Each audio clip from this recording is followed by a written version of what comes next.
Good evening, everybody. And it's my pleasure as the president of the College of Medical Educationists to welcome all of you to this webinar titled Medical Education in Sri Lanka, Present and Future. It is a very timely topic and within the current context. And as medical educationists, it's the main mandate of the College of Medical Education is to enhance the human resources for health in order to enhance quality of health education and the quality of health care. And recently we had a council meeting and unanimously it was decided to create awareness on this topic within the current context. And also a lot of changes have occurred in Sri Lanka. For example, the minimum standards have been enacted. So we are working towards it, and it's important for all of us to get to know and how to develop this quality culture, which is very important to promote healthcare. So with that, let me invite Professor Nilanthi Silva, who is the Vice Chancellor of University of Kelaniya and who was also the past Director of the Quality Assurance Council, to co-chair and also introduce the first speaker, Dr. Abeykoon.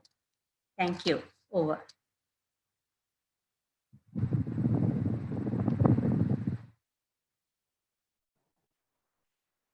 Thank you, Kosala. Good evening, everybody. It's nice now. I expect that there may be more joining us as we go into the evening. As Kosala very rightly said, this is a timely topic, and there have been a lot of recent developments in medical education over the last year or so, which it will be I think, exciting discussion. Let me, without further ado, introduce our first speaker for the evening. Dr. Palitha Abeykoon is very well known among medical circles, and I think beyond the medical circles also in the current context, because he is currently the WHO Director General's Special Envoy for COVID-19 in Southeast Asia and a consultant to WHO. He was formerly the Director of Health Systems and also the Regional Advisor on Human Resources for Health in WHO Southeast Asian Regional Office. So he has many years of experience behind him in terms of working in relation in the international context in human health, in human resources for health. And sir, may I invite you to speak on the topic of the international context in medical education. Thank you very much, Nilanthi. I'm very sorry, my connection suddenly broke down. So now it's okay. Now it's okay. I hope it will remain like that. Good evening, everyone. First of all, let me thank Professor Kosala Marambe, the president of the college, and Professor Nilanthi Silva for the kind words. It's a pleasure for me to join this webinar this evening. Somewhat unprepared, but nevertheless, I was asked to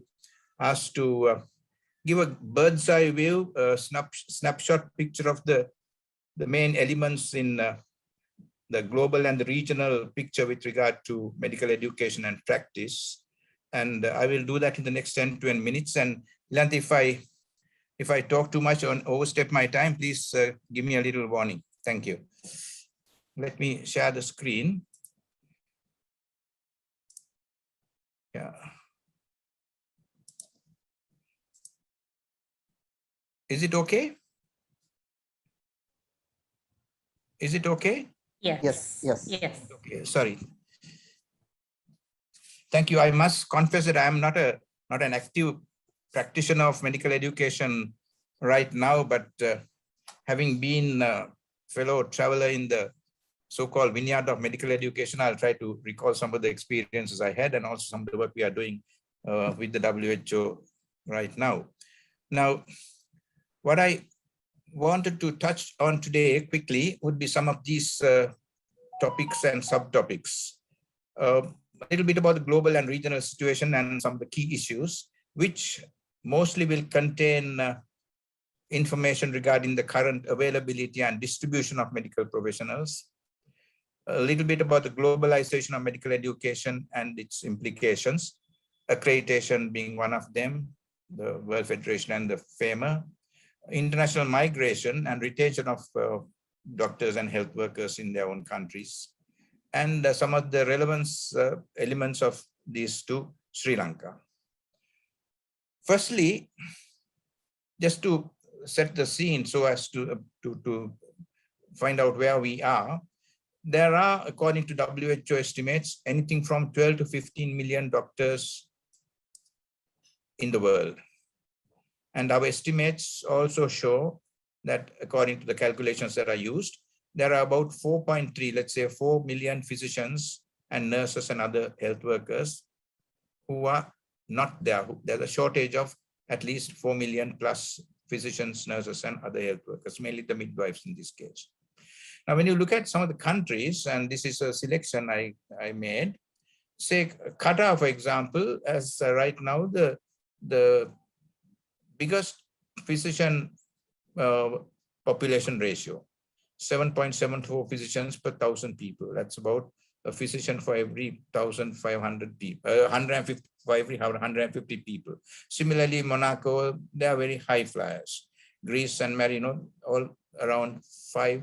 That is one doctor for 200 people. Spain, US states, United States, Australia, Germany, France have anything between 3 to 4 physicians per 1,000 people. It's 250 to 400 per physician ratio. Sri Lanka, the figures I have, we have 1 physician for about 900 or 1,000 population. And it's interesting that 44 of the WHO member states, we have 184 countries, have much less than 1 doctor for 1,000 people. Some have 1 doctor for 5,000 people. So it's a very wide distribution. And therefore, there is the question as to what is the correct doctor population ratio is a difficult question to answer. It depends on a number of things like availability and also the economic status of the country and its health services. So Sri Lanka, we are at this stage. With regard to what's happening in the global situation as well as the situation in Southeast Asia, this summarizes the density of health workers across 6 WHO regions. We have 6 regions in the WHO. When I say health workers here, we are talking of mainly the doctors and dental surgeons, nurses and midwives. And this is per 10,000 population. And as you can see on the left-hand side, the thickest density of health workers is in the European region, 106 per 10,000 people. Region of the Americas, mainly because of United States and Canada, has around 85 health workers per 10,000. You look at us, the 4th from the left, we are having 27 plus health workers in the Southeast Asia region. This the whole South Asia region, which consists of, in the WHO, 11 countries. 27, that is all together. And the African region, as we would expect, is the one that has the thinnest density, 14 per 10,000. When you look at the WHO set some benchmarks, first in 2006 and then later in 2016, what we call the decade of health human resources development. The benchmark for in 2006 was 22.8 health workers, as in doctors, nurses, and midwives per 10,000 people. And the 2006 benchmark, I think most of the countries in our region have achieved. Maldives doing much better. Korea, it's a different system. When you say doctor, nurse, the profile is quite different. Sri Lanka is more or less in the middle, and we have achieved the 2006. But at the end of the decade, we were expecting by 2016 that the number, this benchmark will be raised to 44.5 per 10,000 population. And here you see, except for Maldives and DPR Korea, none of the other countries have been able to achieve that particular benchmark. We also have some distance to go. The implications we can take later. Then the trends in availability of doctors per 10,000 population. Here, that's more or less the same one without the benchmarks. Yeah. This is before 2004. This is just a comparative one at 2016 and 2018. If you look at Sri Lanka, it's what we said about one doctor per 1,000 or 900,000 population.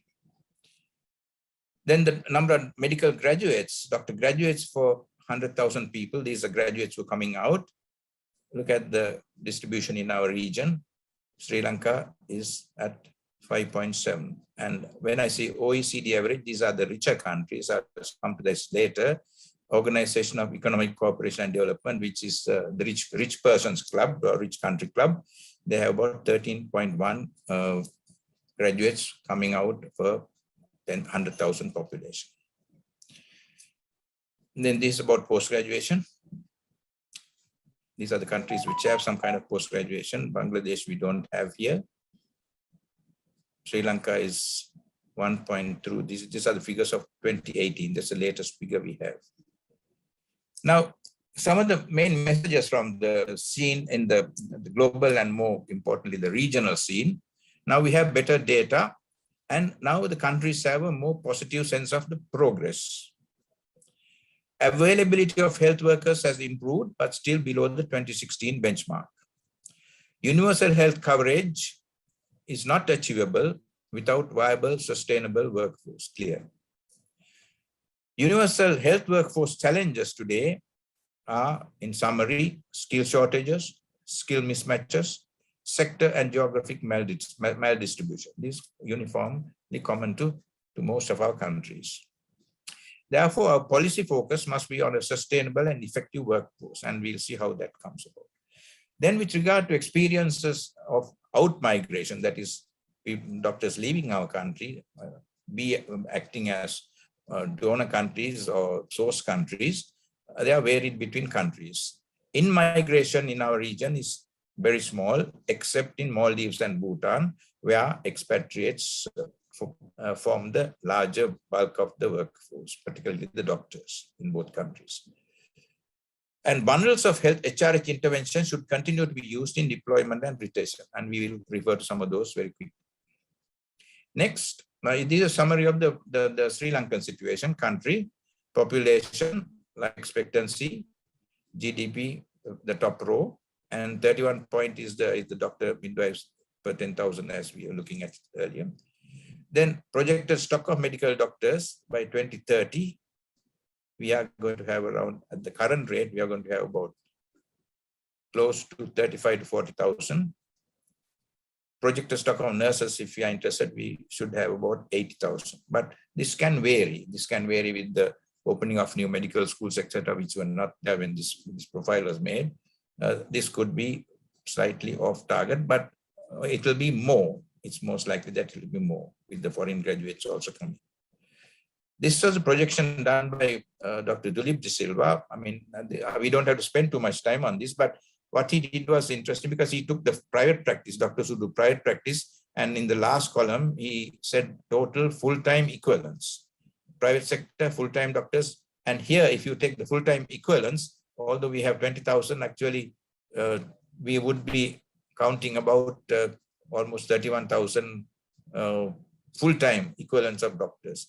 This is an interesting slide, because if we have the intake increasing by 200, by 2027, we will have 50,000 doctors equivalent, not doctors per se. So this, I don't want to spend too much time on this because we can discuss a lot of things in this, but this is the figure that Dr. Dilip de Silva projected in his work last year. Then word about some of the issues with regard to migration, which is something that affects the international movement of doctors. Here, I have a few slides to share with you. This is from the OECD.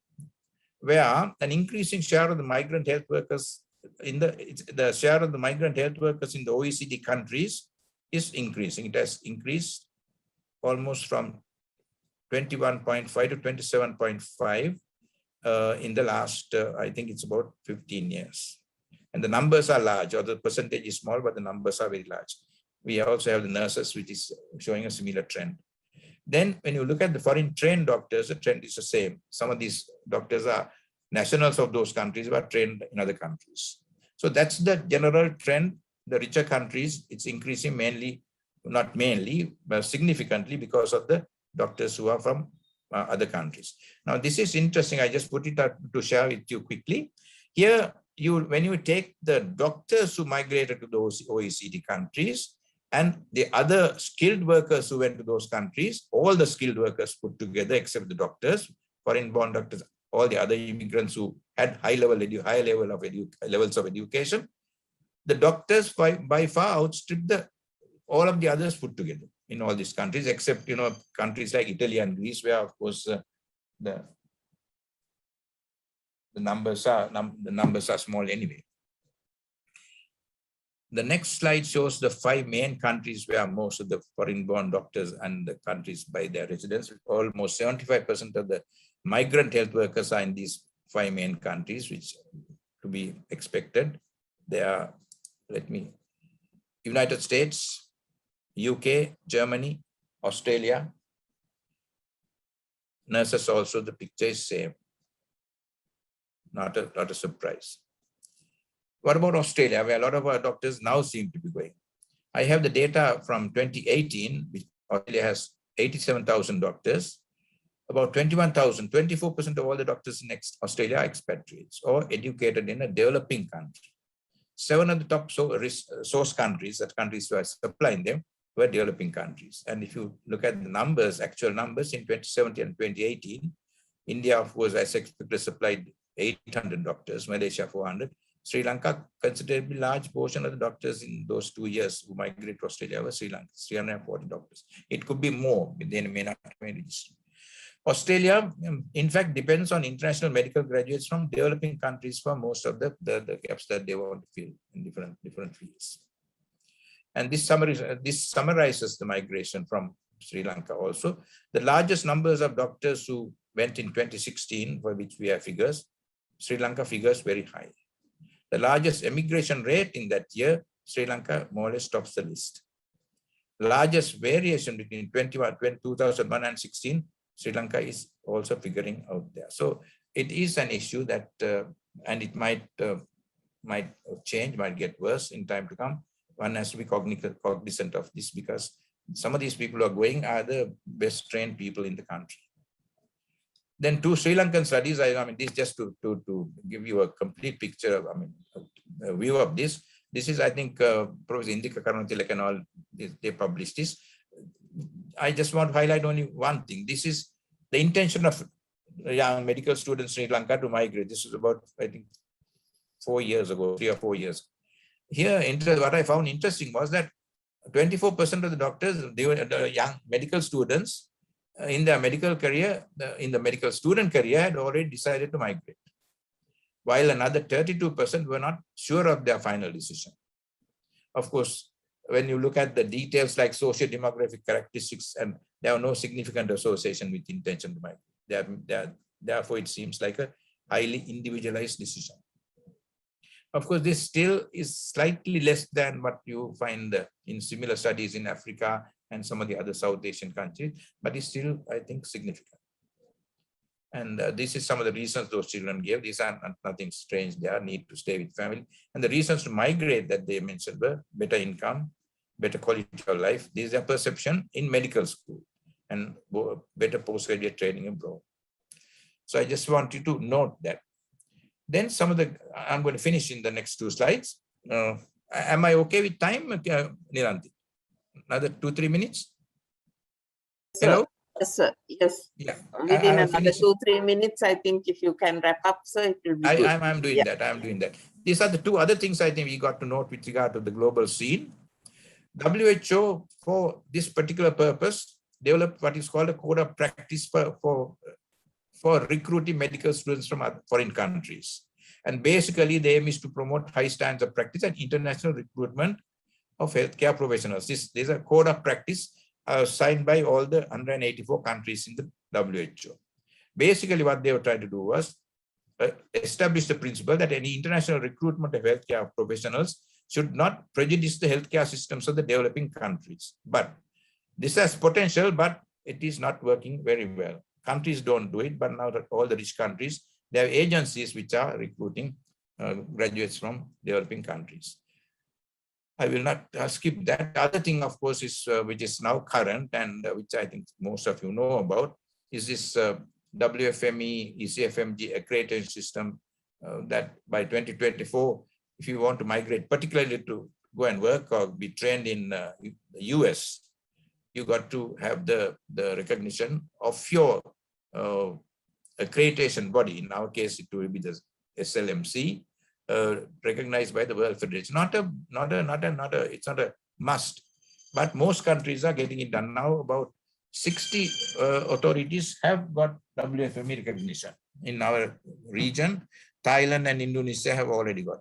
And now the difficulty that we will probably face if we don't go take this route is that more countries like Australia, Canada, they are also trying to introduce the same regulation. UK not yet, which means that after, with effect from 2024, to sit for the qualifying exams in those countries, they will want to have medical students coming from a country where the accreditation agency is recognized by the World Federation finally. So I think the Sri Lanka Medical Council is now on its way, is in the process of developing this. And this is my final slide. I'm going to stop there. And this is just to highlight the global issues, the code of practice that needs to be, the training capacity in main receiving countries need to be increased, retention of health workforce to reduce domestic shortages, and because ultimately the purpose of health personnel education is by itself, to train them by itself is not significant. It doesn't mean anything. Training of health personnel and doctors is essentially to serve the population of that particular country. And without the two working together, we are actually talking of brain waste. Thank you very much. Thank you very much for your listening. Thank you very much. Thank you, Nilanthi. I'm through. Hello. Thank you, sir. Thank you for that very enlightening presentation. I'm sure there will be lots of questions during the time. Kosala, can I hand over to you to introduce our next speaker? Yes, thank you, Nilanthi. And could we tell them that they can post the audience questions in the chat? Whatever questions from the presentations, please post in the chat. Okay, so our next speaker is Professor Gominda Ponnamperuma, and I'm pleased to introduce him, who is the present head Department of Medical Education, Faculty of Medicine, University of Colombo. He has taken part in many quality assurance activities, both within the university system and the Sri Lanka Medical Council. In the process, he has contributed to the development of various quality assurance guidelines, including current versions of the Sri Lanka Qualifications Framework, subject benchmark statement in medicine, and minimum standards for programs of degree awarding institute. So Gominda has a lot of experience in relation to this topic, and his topic today is assuring quality and standards of medical education in Sri Lanka. Over to you, Gominda. Thank you very much for that kind introduction. So without a further ado, I will go to my few slides, and I will finish as soon as possible so that we can open up for discussion. So when you talk of quality and standards in medical education in our country, we have several documents, and those documents basically focus on very many things, but the main things that they are focusing on are about admission, curriculum design, teaching, learning, and assessment. So I have taken the main academic part, but other than that, there are other things such as physical resources, human resources, the learning environment, all that would be also part of quality, and all these documents that I am going to talk to you about would be having those as would be considering those as well, but I'm going to limit myself to these 4 because these are the key academic elements in those documents. So what are those documents? Well, they are the quality assurance manuals of the Quality Assurance Council of Sri Lanka and Sri Lanka qualifications framework. Then number 3 is subject benchmark statement in medicine, and number 4 is minimum standards in medical education. Now I have used 2 colors. The orange color is for stipulations and documents and regulations which are not only particular to medicine. They are used to monitor and assure quality in all higher education programs, or at least university programs. Then the ones in beige, number 3 and 4, they are particular to medicine. They are specific to medicine. So, but they are quite complementary to each other. And what I will be doing in the next few slides would be to show these linkages and show how one complements the other. So let me start with admission. So for admission, almost many of those documents have a stipulation on or have a recommendation on admission. So for example, the SLQF. Now, level 6 is the highest undergraduate level in SLQF. So it says general certificate of education, that is advanced level or an equivalent qualification. And of course, it gives some others also, where in not in medicine, but in other programs where a student who has another admission admission criterion can also join a degree program, but those are not particular to medicine. So it says general certificate of education in general. Why? Because this is not only for medicine, but the minimum standards is clearer on this in medicine because the minimum standards document is for medicine. So the latest minimum standards document in number C, what it says is every student admitted to medical degree program of a university or an institution shall have passed the general certificate of education advanced level examination of Sri Lanka or an equivalent examination. Now, up to now, it is the same as this, no deviation. But because the SLQF is for the entire degree programs in the country, so it cannot narrow it down, narrow the requirements more than that. But the minimum standards document can. And what it says is that equivalent examination in the subjects of biology, chemistry, and physics with minimum grades of 2 credit passes and 1 simple pass in combination of these subjects at one and the same sitting. So it's very, very, very clear. But of course, as you know, SLQF is a more generic document, so it cannot go into this level. And however, they are not contradicted. They are the same because as you saw, the first part of the stipulation in the minimum standards in the medical ordinance is the same. Next, let's go to curriculum design. Let me take a few of the stipulations in different documents just to highlight again the how these documents complement each other. So subject benchmark statement in medicine, the latest says it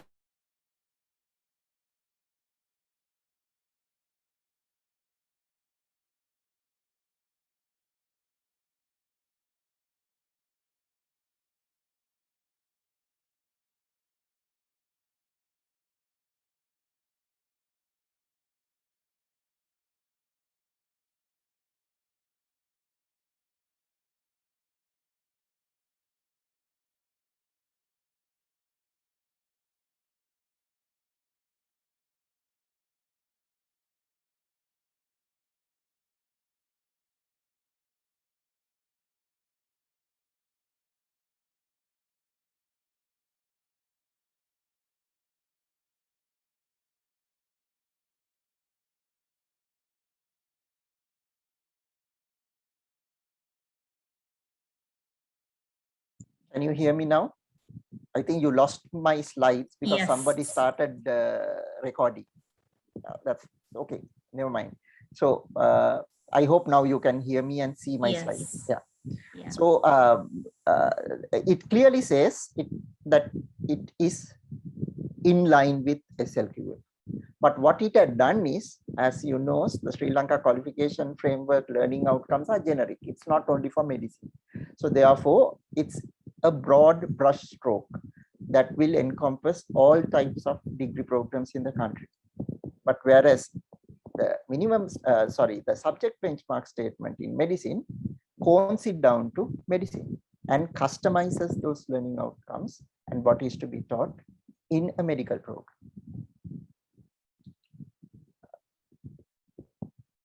So again, to show you the link and show you how each of these documents complements. So this is program review manual of the Quality Assurance Council. And it clearly says the faculty institute takes into consideration the SLQF, the SBS, the two documents that I have spoken to you about as a reference point, and outcome-based education and student-centered learning approach in academic development and planning and education provision. So there is no ambiguity on this. So it's all aligned. Then let me go to teaching learning. So for each of these outcomes, there are 12. I have shown you only 9 for reasons of space. But for each of these, SLQF recommends certain teaching learning methods. Again, these are very generic because SLQF is for the entire country for all degree programs. But if you go to SBS, that is subject benchmark statement, it's very, very specific. It has customized all these to the subject of medicine. Assessment, finally. Minimum standards of medical education states that the university or institution shall define, specify, and publish the principles, methods, and practices to be followed in the assessment of performance of students and the criteria for setting the pass marks, grade structure, and the number of retakes permitted. Such principles, methods, and practices shall be clearly and constructively aligned with the intended educational outcome of the instructional methods. Please remember this word, constructively aligned. Include a sufficiently wide range of assessment methods in order to cover knowledge, skills, and attitude.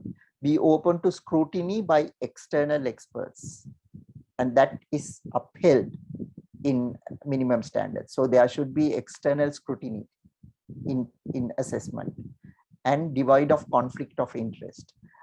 Promote student learning and provide an appropriate balance of formative and summative assessments. So I said to you to concentrate on this term constructively aligned by, if you look at the program review manual,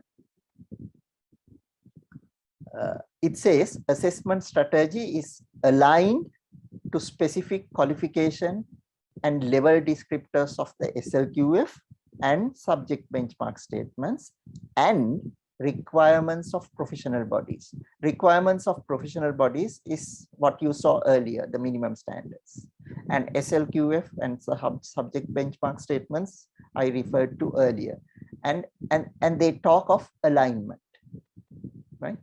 And further, I said to remember the word constructive alignment.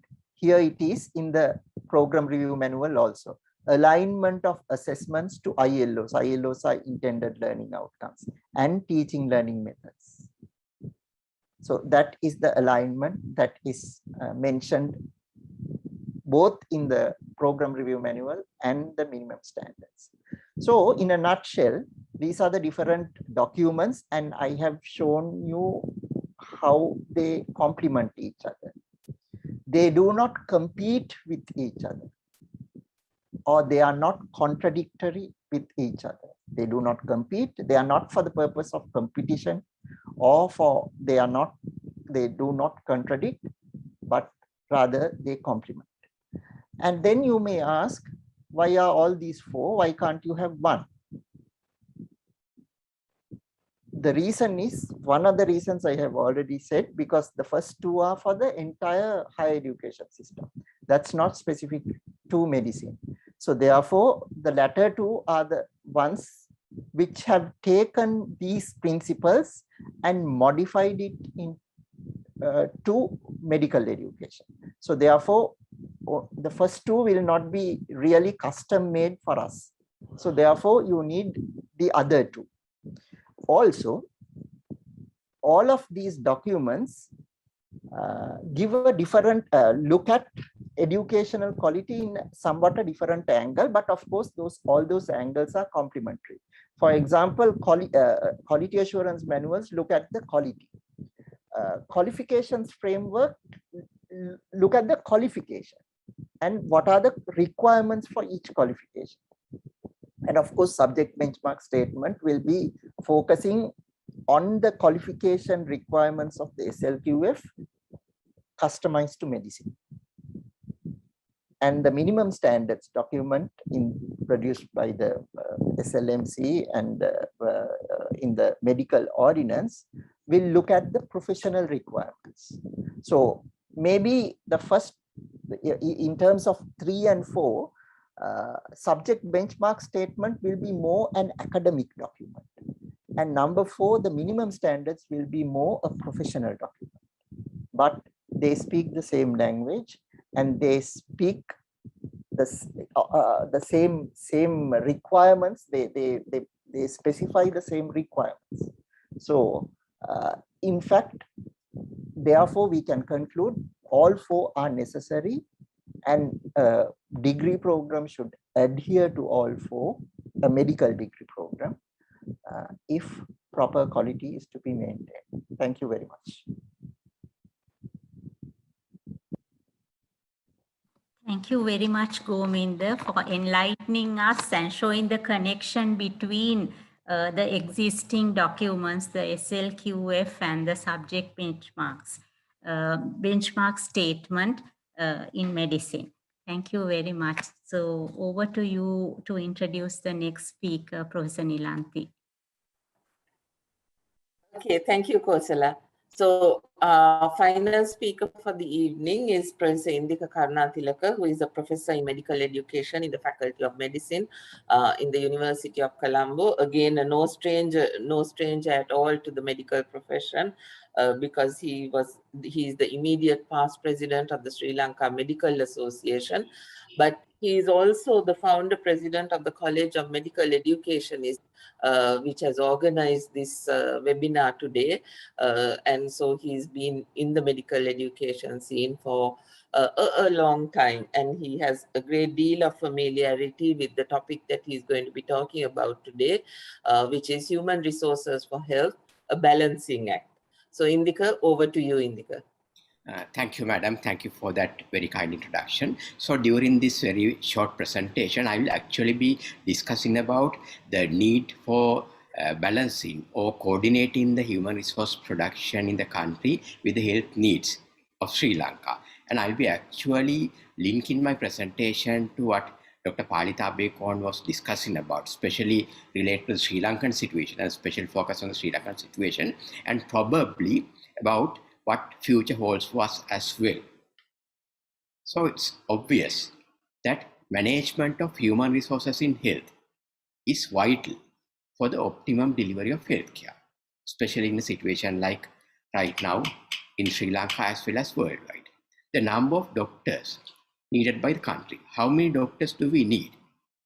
That is an important indicator for human resource in health planning. And ideally, the training of doctors and the production of doctors, not only doctors, the health professionals, should be planned and designed based on the needs of the country. How many doctors the health system of the country needs, how many they can afford, and what should be the skills mix balance. So I'll be focusing my presentation based on those areas. The need to align the production of doctors as well as human resources with the health system needs of the country. So what's the current situation? Now, Dr. Palitha Abeykoon also provided the global situation. If you take the current number of doctors registered with Sri Lanka Medical Council, Sri Lanka Medical Council, 40,000. At the moment, just over 40,000, and approximate number of doctors who work within the country's health system, around 30,000. This include about 18,000 doctors as medical officers in the health system, the Ministry of Health, and also about another 2,500 consultants and doctors who are awaiting appointment, and those who are in the private sector and the university, as well as in other different sectors, maybe like military, so on and so forth. The approximate number is around 30,000. And if you take the current mid-year population, just over 21 million, so we get a doctor population ratio of 1.5 per 1,000 population. Now, what does this mean? Actually, nothing much, because contrary to the belief, now Dr. Abeykoon also mentioned this clearly, that WHO actually doesn't prescribe a doctor population ratio. Like what they mention is about the skills mix and the total number of health professionals and their balance. However, this ratio of 1 to 1,000, or less than 1,000 or 1,000, more than 1 per 1,000 has been a popular indicator. So that's the reason that I have mentioned it here, that there are popular arguments that the number of doctors in the country is less than 1 per 1,000 population, but the current situation is actually different.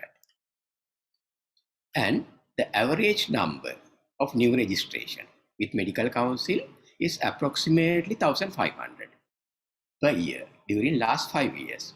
However, now there's new medical schools are open. Then there was the Waima University, then the Moderator University recently, and the Sabaragama. This number will increase in the future.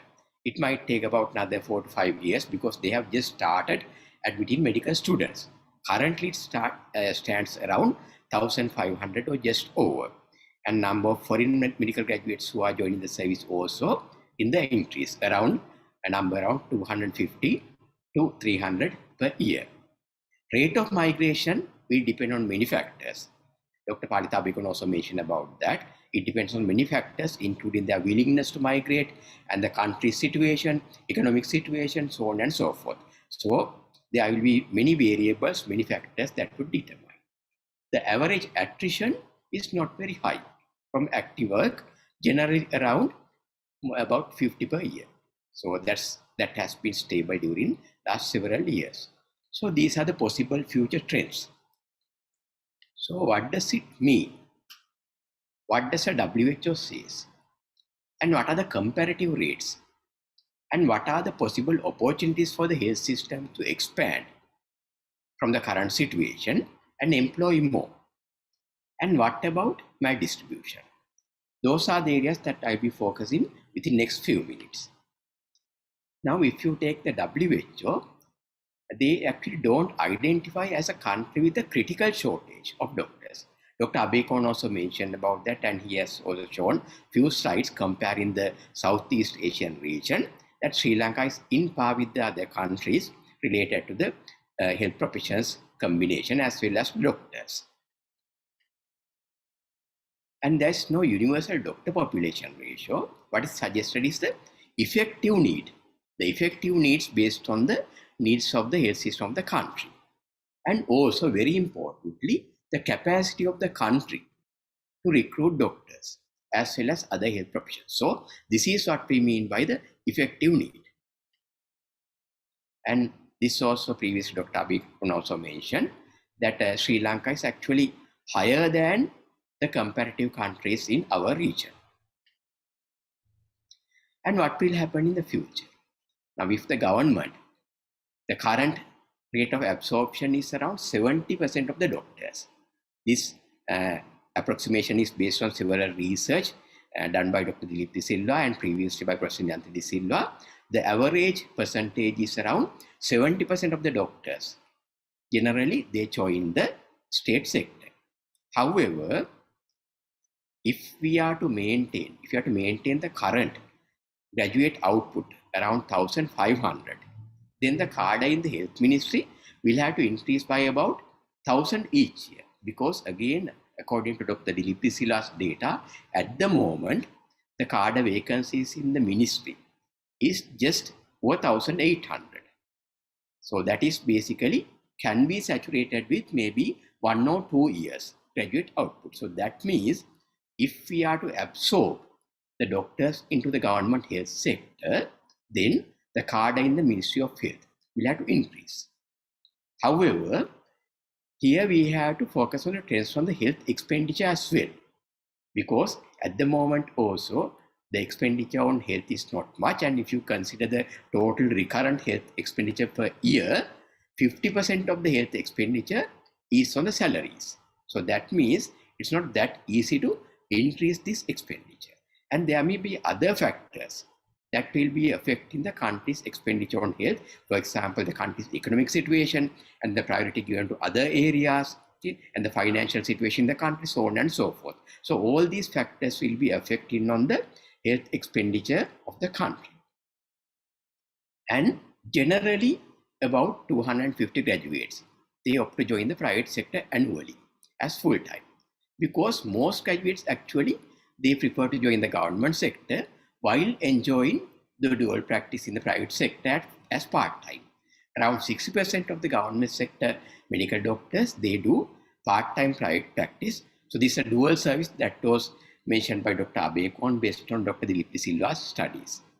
So that means, again, the private sector capacity for employment, again, has to increase by at least 20% annually. However, with the current situation, the economic situation faced by the country, worsened by the COVID-19 situation, and also considering the expenditure during last 5 years, this may not be a compatible scenario, more so with the current COVID-19 situation. So rather than the number, actually based on those numbers, what we can say is Sri Lanka is gradually producing the number of doctors that is required by the country. I'm not saying that we have got more than what we need, but gradually we are getting there based on the rate of the graduation from the state medical schools as well as the overseas graduates. However, a bigger issue is maldistribution, because if you take the Sri Lankan average, most of the doctors are around Colombo and the Western Province. But if you take districts like, say, Nuwara with the faraway areas with low facilities, the doctor population ratio is much less than what you see maybe in Colombo. And underprivileged districts like maybe Nuwara, Mullaitivu, so on and so forth, their doctor population ratio is much less. So what we have is actually an issue of maldistribution than an issue of actual numbers. So again, you can see from here, district like Monaragal and Nuwara, they have much less doctors. And there are reasons for this also. There's problem in retention of health workers in areas with poor facilities, maybe infrastructure, maybe other facilities like higher education, career promotion, and schooling, so on and so forth. Therefore, the maldistribution is a huge issue which needs to be addressed. And also, what about skills mix? Because health system is not only about the number of doctors. Health is teamwork. Therefore, we have to focus on the proper skills mix. If you take the current situation, the approximate number of nurses in the state sector is around 40,000, and maybe similar number in the private sector. Dr. Abeykoon was also mentioning about a figure around 80,000. However, this is far less than the recommended skills mix ratio. For example, the recommended skills mix ratio is for one doctor, approximately about 5 nurses. So this is much less than that. And when you consider other areas like, say, MLT, physiotherapy, so on and so forth, the situation is far more serious. So we are facing a skills mix imbalance. And when you look at the university admissions related to health-related health professions courses also, the situation is also very much same, with very much less numbers admitted to courses like nursing, physiotherapy, so on and so forth. So this is something that we have to consider, because the skills mix in the health system is very important. And similarly, if you go by the current situation, current scenarios, the harmony between the members of the health system, the health team working together, teamwork, all these are very important. So, at the current rate, Sri Lanka will be producing the average or reasonably adequate number of doctors for the country with the current rate. However, there are other issues such as maldistribution of doctors, especially when it's related to the poorer district or maybe the district with the poor facilities. And there are huge challenges related to the retention of doctors in the rural areas. There's a skills mix imbalance. Migration is variable, but that would again depend on many factors. So in conclusion, we need to have a proper human resource in health policy that will guide decisions regarding number of health professionals, that will ensure proper health care. What does that mean is the adequate number of health professionals in the adequate mix, adequate competencies, appropriate competencies in the correct places. So all these things matter when it comes to the human resource in health, not just the numbers. Thank you. Thank you, Indika. Thank you for that very interesting presentation with a lot of very pertinent facts that bring us up to date the current situation regarding our human resources for health. Kosala, there are some questions in the chat box. Perhaps you would like to take them up? Yes, thank you, Nilanthi. And the first question, from the chat box, there is a question, I think it's more relevant to Dr. Abeykoon's presentation. Is it realistic to expect the rich countries to abide by the WHO Global Code of Practice? Is the question asked. So over to you, sir.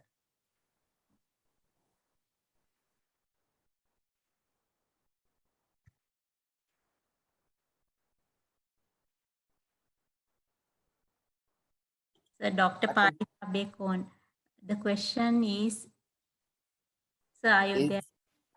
Yes, is Sir still on the... No, he is. So if you need to unmute yourself, please. Yeah, sorry, I was lost. Is that a question? Can I read it again, sir? Yeah, sorry, I didn't hear my lost connection. Yeah. Okay, sorry.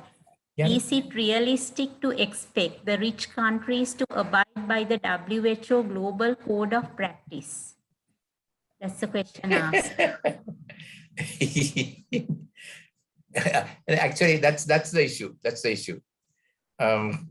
People who have the gold, the golden rule is that people who have the gold make the rules. So, of course, I must say this: there are some countries which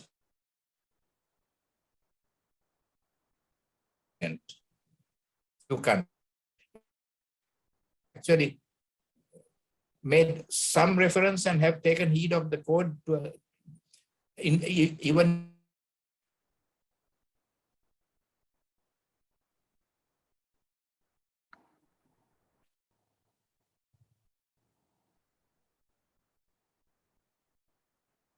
We have lost Dr. Abeykoon's connection. Sir,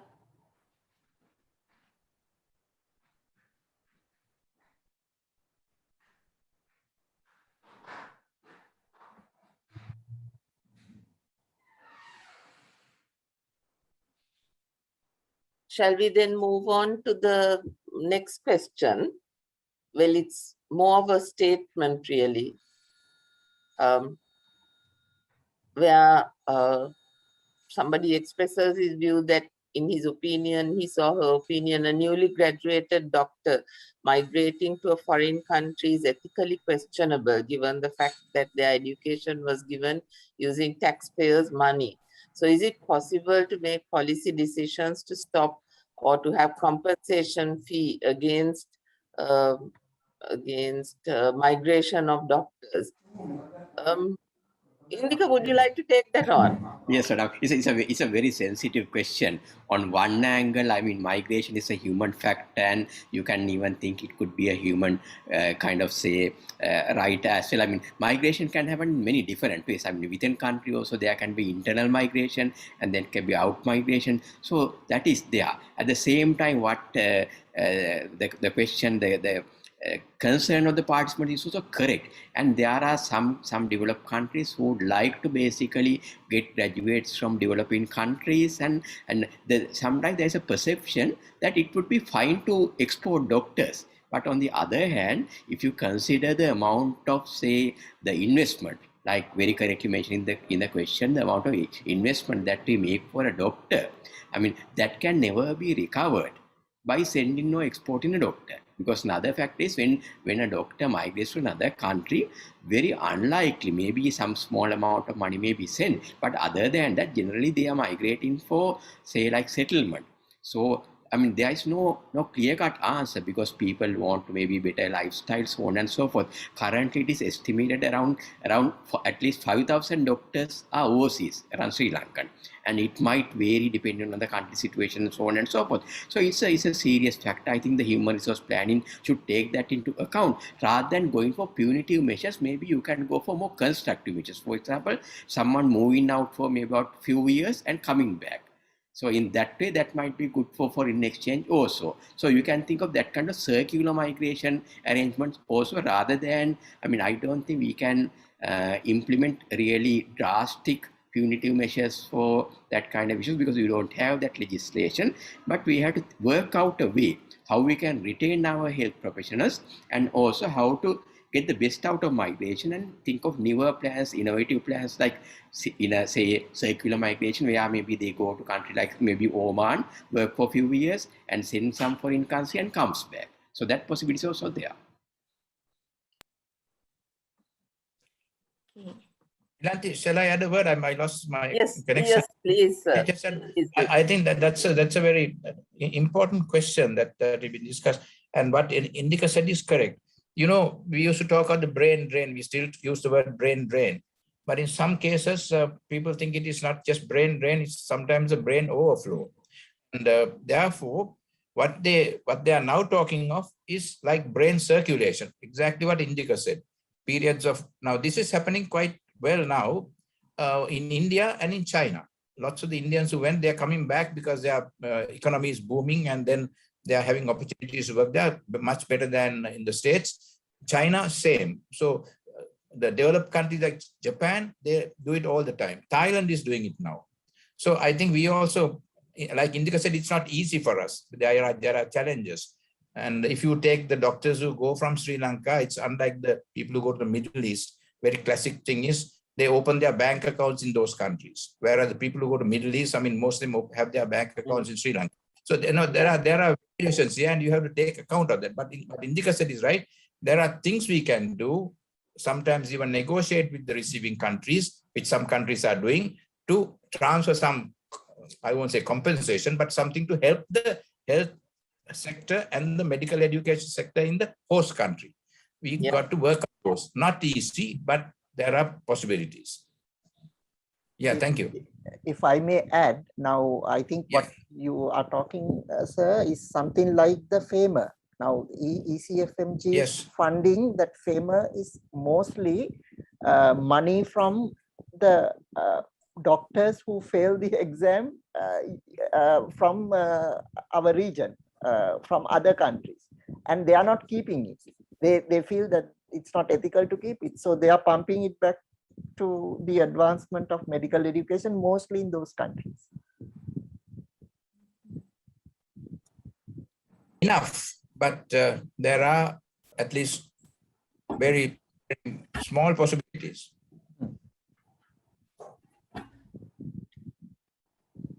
Yeah. Can we go to the next question then? Can I, yeah, it's about a hypothetical question. What will happen if a state medical school fails to meet the minimum standards? Interesting question. Kosala, can I also add another question, I think, which is along the same lines, which is direct turn towards Gominda. How will the prospective KNDU Act affect the basic requirements for admission and accreditation with relevance to medical education? So maybe Right. Gominda, you'd like to talk a little bit about accreditation of medical schools. So for the first question, let me give a hypothetical answer because it has not happened, but the rules are clear. Rules are clear. There are consequences of not meeting minimum standards. They will be given a certain amount of time. It will be communicated to them. They will be given a certain amount of time to remedy and pull up their socks, as it were. And then there will be again another assessment. And then if they don't meet the standard, their graduates will not get the registration of the Sri Lanka Medical College. The rules are clear, but I will stop there.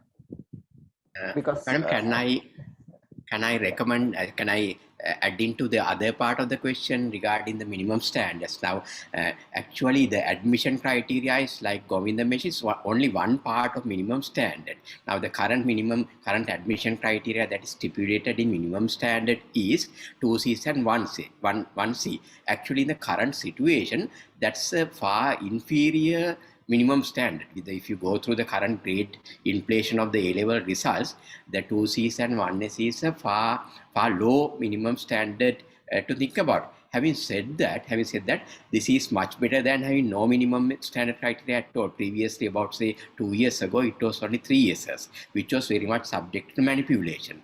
Now, regarding this question, now when it comes to state medical schools, because of the competition, this 2Cs and 1S doesn't come into play that much, because the competition is high. If you take, say, Colombo, to get into Colombo, you need to get at least 3 As.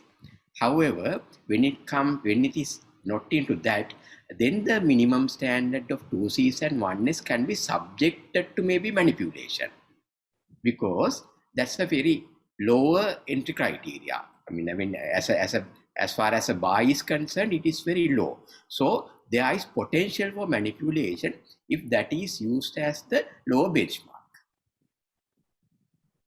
So the next question that was directed to me is about the KNDU Act and whether what will happen and the basic requirements for admission and accreditation with relevance to medical education. Now, again, the rules are clear. Now, and those are minimum. The SLMC minimum standards are minimum. That's the basic requirement. But the actual requirement may be much higher, as Indika said. Again, the SLQF also gives the basic minimum. So both those documents, it's clear. Now, I showed you the minimum standards in medical education in the medical ordinance, and it says what Indika said. Now, if whichever medical school does not follow that, technically SLMC cannot give registration to those doctors. Technically, there may be offshore campuses, there may be, hypothetical again, there may be foreign universities which only take in foreign students who do not need SLMC registration. They will not ask for SLMC registration. In that case, of course, at the moment there is no check or a balance for that, because that's like operating something which is out of the country, basically, because those doctors do not serve us. They do not ask for SLMC registration. In a way, it's like a garment factory, which is producing only for exportation, not for internal use. So that is a different issue. But whichever the medical school will have to follow it. If not, technically SLMC cannot give registration for those doctors. But Dr. Sunil Dialvis asks, I think, the $1 million question actually. Are we doing periodical or regular assessment of standards of our medical schools and making appropriate adjustments? If yes, why is there an issue in our positions in international ratings? So, Okay, so let me start and others can join. So SLMC has been doing it, or to be more correct, had been doing it. But recent years, it has, I mean, you can't see that record, but earlier years, you can see that record. So it had been doing it, but there were problems in the times of war. So for example, no SLMC team went to Jaffna. But of course, I remember to Colombo, they regularly came. Of course, maybe proximity, but for various reasons. So they have been doing it, but they have not been able to do it consistently due to various reasons in the maybe recent past. But they have a rich history of doing that. And I maybe in this same context, I must point out that the Quality Assurance Council also did program reviews of all of the medical schools, the medical MBBS degree programs during the course of 2019.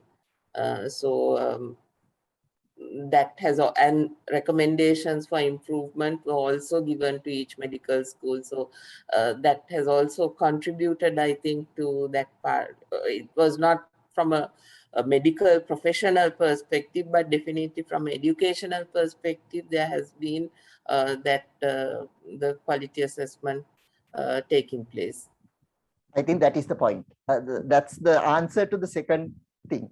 From an educational perspective, these quality assurance measures look at, but ranking is not only based on education. It's based on research, international standing, how many foreign students are with you, how many foreign collaborations you have. So those things are not checked by any of those four documents that I mentioned. So that's the reason for the discrepancy.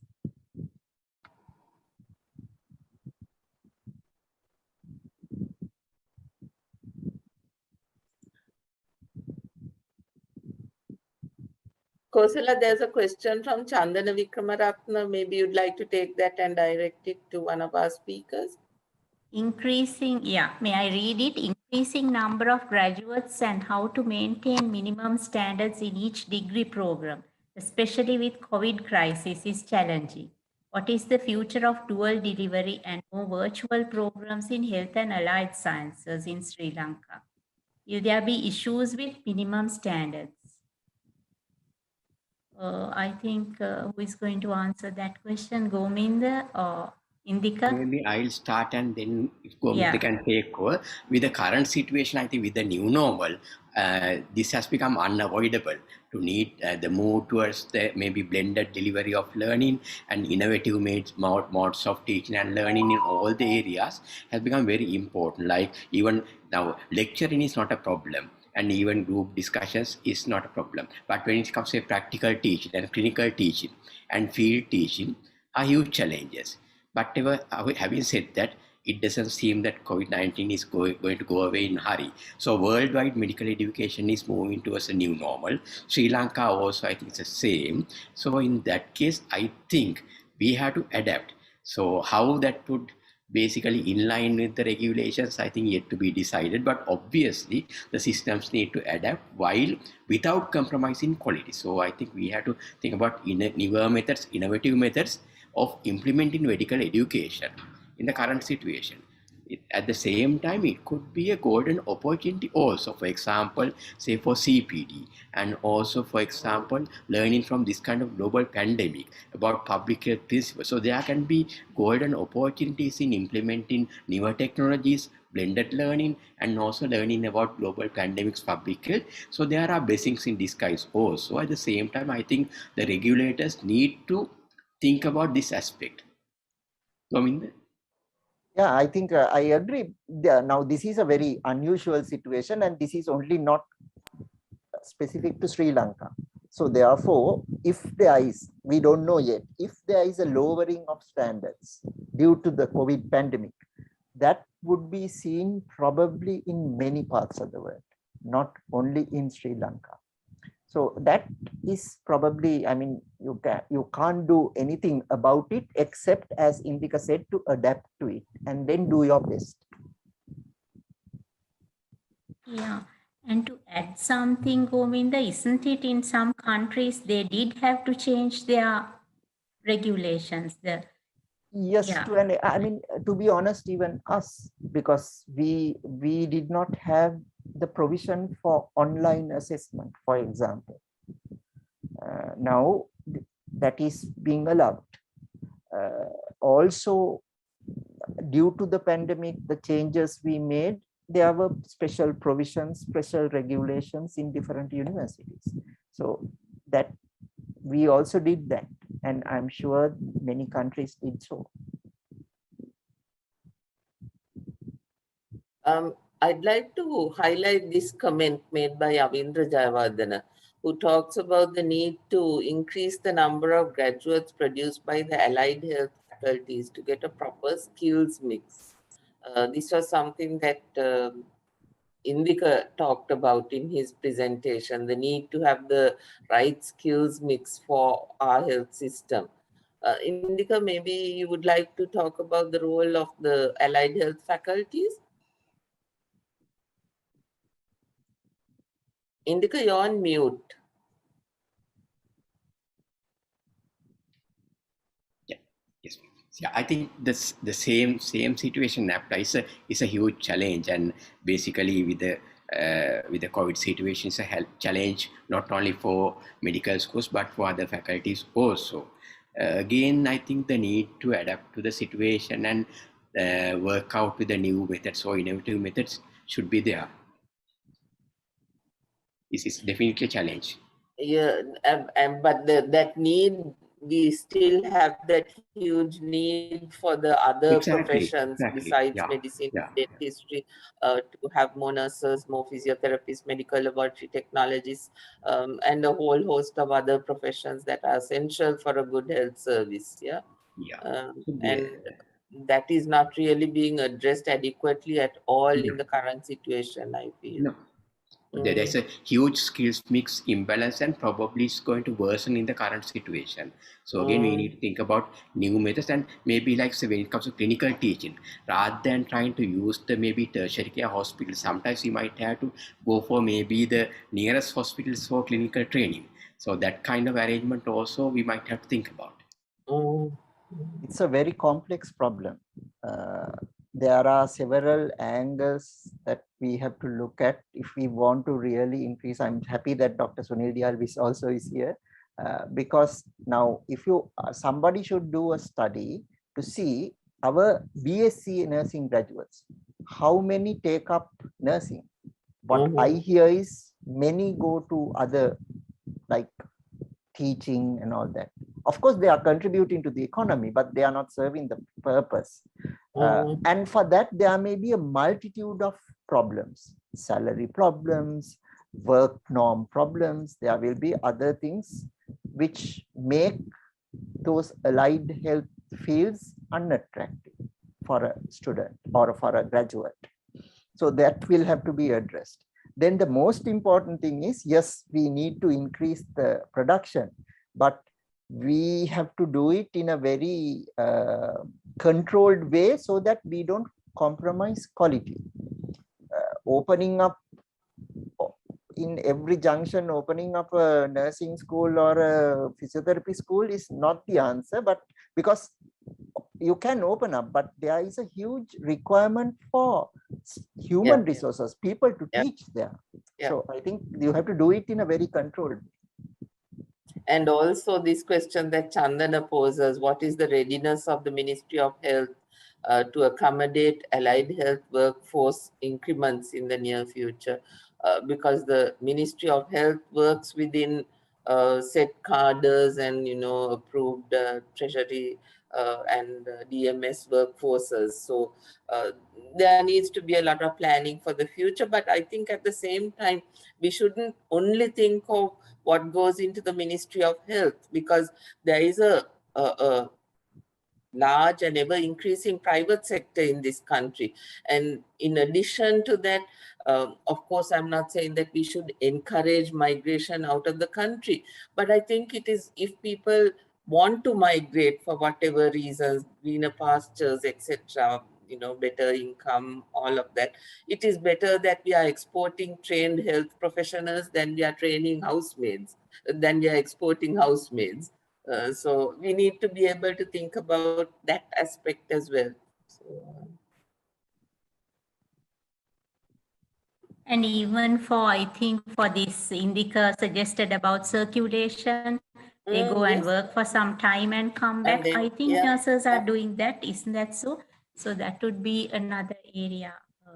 I don't know whether they come back, but certainly I know they recruited, but I'm not sure how many come back or not.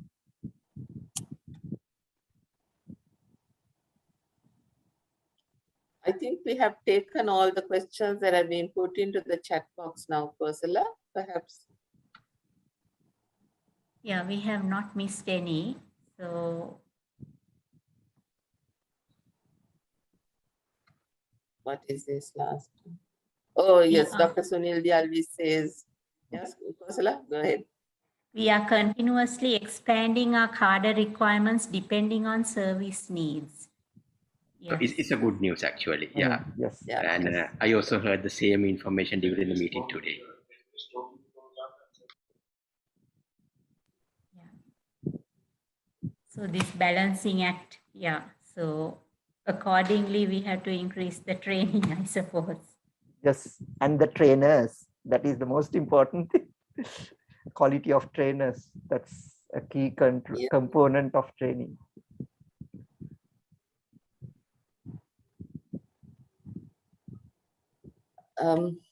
Okay, then Kosala, shall we wrap up this evening's webinar? Yeah, sure.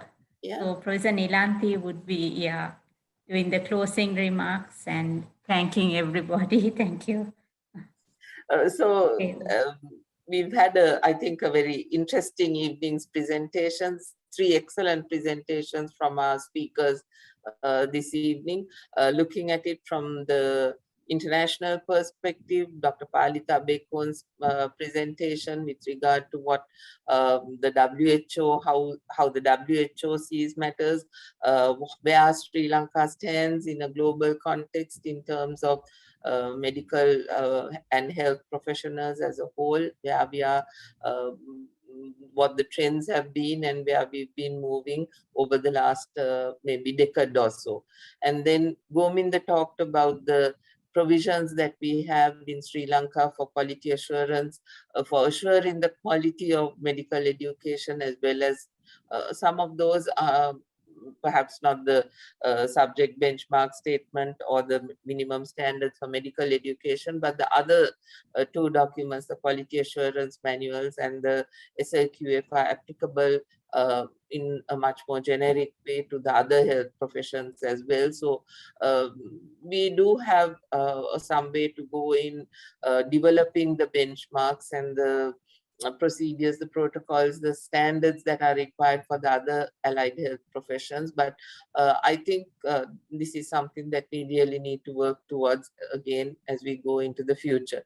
And finally, Indika talked about the human resources for health in Sri Lanka and the need to balance the different requirements that we have in the country in terms of whether it is the skills mix and the different professions that are essential for maintenance of a good health service, as well as where they are deployed in the country geographically, and so on. So I think a lot of food for thought, and it just then remains, and a lot of very interesting questions from people. Thank you for your active participation.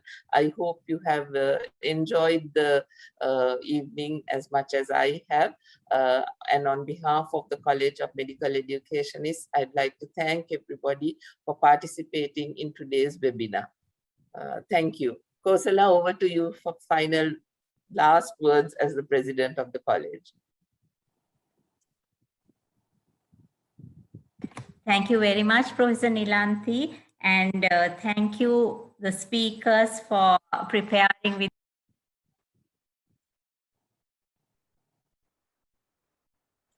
Kosala, you Voice. Yeah. Sorry, thank you very much, the speakers, for the informative presentations within a very short time they prepared, and the audience for their active participation.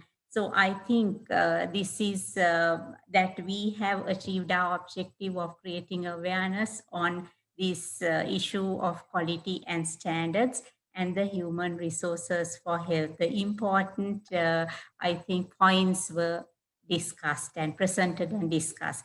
Thank you all. Wish you a very happy evening. Good night. Okay then. Thank you and bye. Good night. Bye. Good night.